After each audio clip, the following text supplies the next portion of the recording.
Hello and welcome to Scale War Machines. This is my friend Herbie's Panzer IV. He built it and I've prepared it for paint.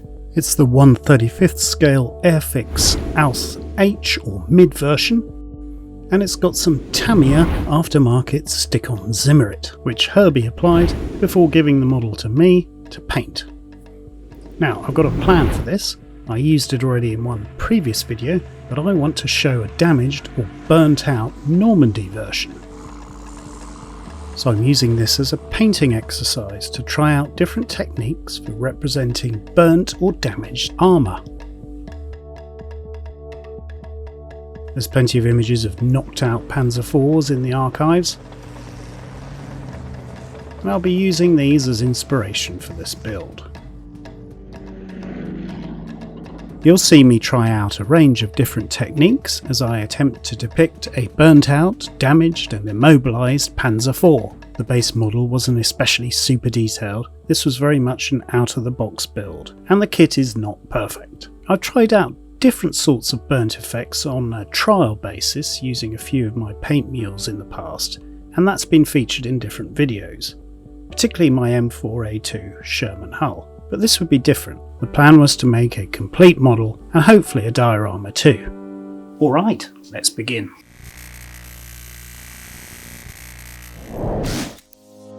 So I'll start off by saying Herbie gave me complete free rein. I enjoy these sort of collaborative projects, and he was up for the challenge as well. We exchanged a few ideas and off I went. But otherwise I was going to use this as a test bed for a new airbrush, the Galleri Studio G Swallowtail, and also for a full in-depth build and paint series. If you want to find out more about the Galleri airbrush I used, you can check out my airbrush show episode dedicated to it. It's basically a pistol style trigger airbrush, and I used it to apply the first primer coats. I used an old bottle of Ammo by MiG primer, and let's just say it didn't go well. You can see the paint is pearling a little bit on the surface. What I'll do is hit this with a heat gun. I tried using a heat gun to see if that would flatten everything down and solve the problem, but that didn't exactly go well either. Oh my god, it's going terribly. It's not atomizing, it's just orange peeling. It's excessive lumpiness. I might have to ditch this. So I'm going to strip that back and start again. You can clearly see there was some problem either with the binder in the paint or it had just degraded over time. So I set about stripping it. First I used a bit of proprietary thinners from Ammo, and then I went quickly to acetone. Now bear in mind acetone is dangerous and powerful, so you want to make sure you're very sparing with it. That's stripped off a fair amount. I tried a little bit of Brush Magic by Deluxe Materials, but moved swiftly to Strip Magic by the same manufacturer. That's a dedicated paint stripper, and by being very careful and applying numerous coats, I was able to strip off the bulk of the offending paint. This meant I could try a new approach, again with the Galleri Swallowtail, this time using the dependable Tamiya acrylic paints. It wasn't really the fault of the Ammo product, I think it was just very old and degraded, and using the Tamiya paints clearly showed that it wasn't the airbrush, it was definitely the primer. Feeling a bit better about myself, I applied several coats of the Tamiya red brown, and then I was able to apply a quick spray of hairspray.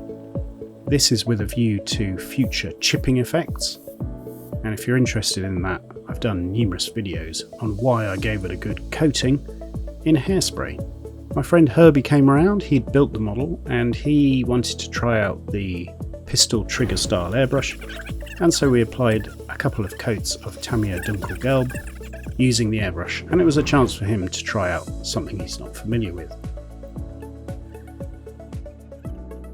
Coverage was excellent, and fairly quickly I could then continue with the camouflage. Alright, cool.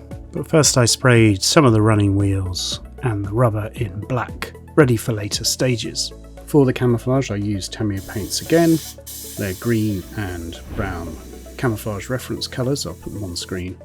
And I wanted to show that you can do fine wavy camouflage, the typical German Normandy scheme, using a pistol trigger airbrush. The secret is to keep the paint really thin, keep the pressure not too high, and just apply very diffuse coats.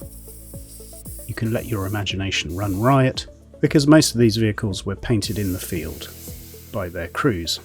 So I went around the whole vehicle painting the wavy scheme in green before moving to the more red-brown colour.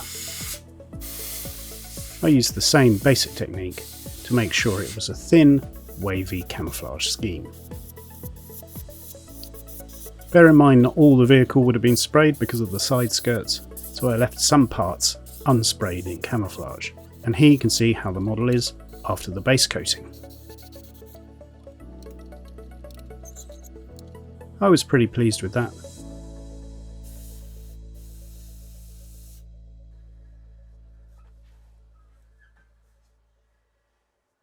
And I can move on to adding a bit of battle damage. To do that, I use the Proxon Microsonic Cutter, and I've done a video on that. And I was able to trim off some of the stick-on Zimmerit which had been damaged by the acetone and was bubbling a bit. So this tool was great for that, and I also used it with a scalpel blade to inflict some battle scars on the tank itself, and these would have been the tank's undoing. One of these hits clearly penetrated the tank, and later on that will be the explanation for the fire and the catastrophic destruction of this vehicle.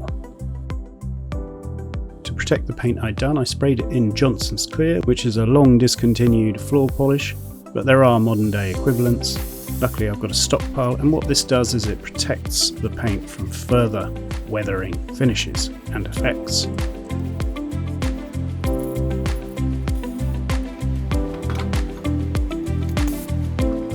You'll notice that the fire extinguisher is visible on the mudguard. Now, as this vehicle had clearly had a fire, I wanted to remove that fire extinguisher and put an empty 3D printed bracket there, just to make it look like someone had attempted to put out the fire in its early days but had ultimately failed.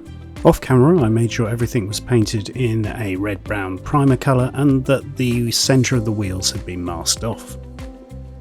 To try out the burnt effects, I had a couple of options, a life colour set and a Vallejo set, both of which I've reviewed on the channel before.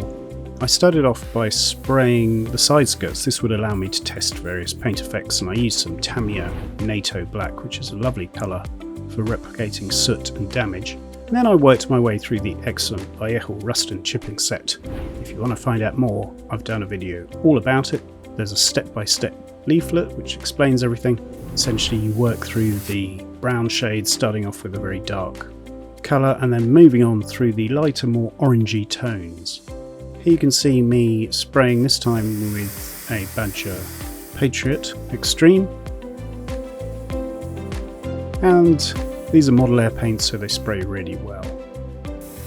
The step-by-step guide was fantastically useful, just to steer you in what you're supposed to do and how the set is supposed to be used. Light rust.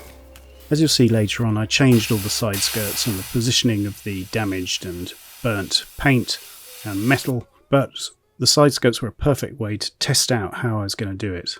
As you can see, the colours are really authentic and give that corroded, rusty, oxidised effect that happens just a few hours after a severe fire on something like an armoured vehicle. To add a bit of mottling within the rust, I used my spray through technique where I use a little piece of thin foam and spray through it with the lighter shades, and that adds speckles and little mottled shapes within the rust.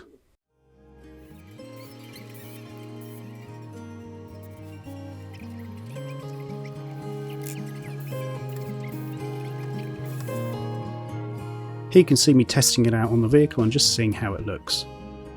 But I will change it a bit later on. Next, as per the Vallejo set, I used some of their chipping medium and sprayed it randomly with the Badger airbrush over the parts of the side skirts that I wanted to chip.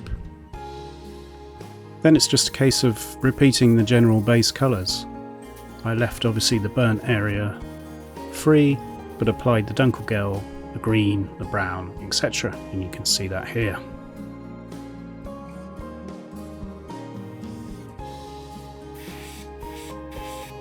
I'd swapped by this stage to a new airbrush, this time it's the Badger Sotar. And here you can see the overall effect. Because of that chipping medium, you can then use a wet brush to start chipping that top coat and revealing as much or as little of what's underneath as you feel is appropriate. This time I didn't want any paint near the singed and burnt areas, so that was removed. And then I worked the side skirts, which would, of course, most of them were removed on tanks in Normandy, but you do see them on some.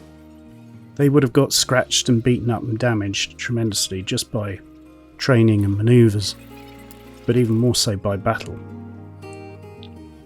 Using a variety of different flat brushes, you can get all the scrapes and scratches. You can use scalpel blades to get those lateral scratches as well.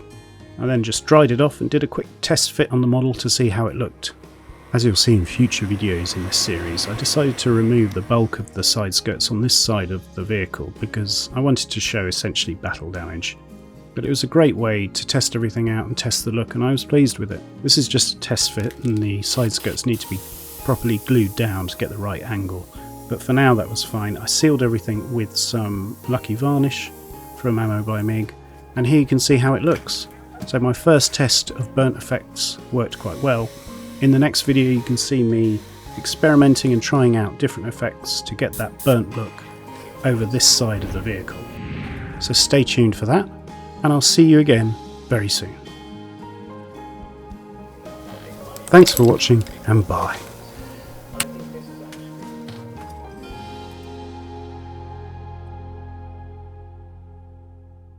Subscribe for our latest videos.